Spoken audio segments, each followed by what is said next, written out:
ناظرین السلام علیکم ورحمۃ اللہ وبرکاتہ۔ میں امید کرتا ہوں کہ آپ سبھی احباب بخیر ہوں گے۔ آپ کی دعاؤں کی برکت اور اللہ کے رحم و کرم سے میں بھی خیر و عافیت سے ہوں۔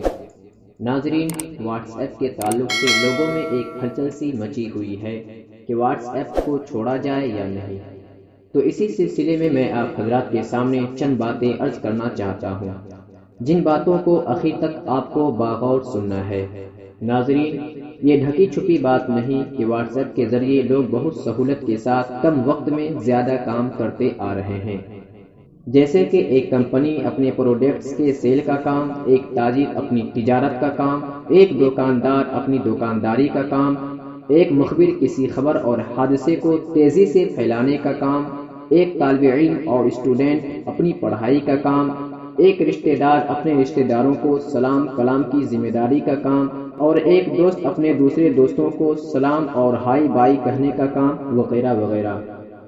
ناظرین، سوشل میڈیا کے ذریعے یہ بات عام کی جا رہی ہے کہ واٹس ایپ کمپنی اپنے یوزر کے ڈیٹا دوسرے کے حوالے بھی کر سکتی ہے، اور یہی بات لوگوں کو کافی گھبراہٹ میں ڈال دی ہے۔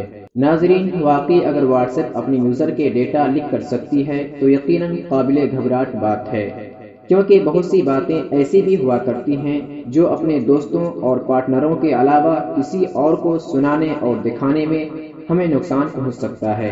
اب ایسی صورتحال میں ہمیں ایسے ایپ کا استعمال کرنا چاہیے جن سے ڈیٹا لیک ہونے کا ذرا بھی چانس نہ ہو۔ ناظرین، بتایا جا رہا ہے کہ اب ایک ایسا ایپ ترکی نے لانچ کر دیا جس میں سے یوزر کے ڈیٹا لیک ہونے کا ذرا بھی چانس نہیں، اور وہ ایپ ہے BIP۔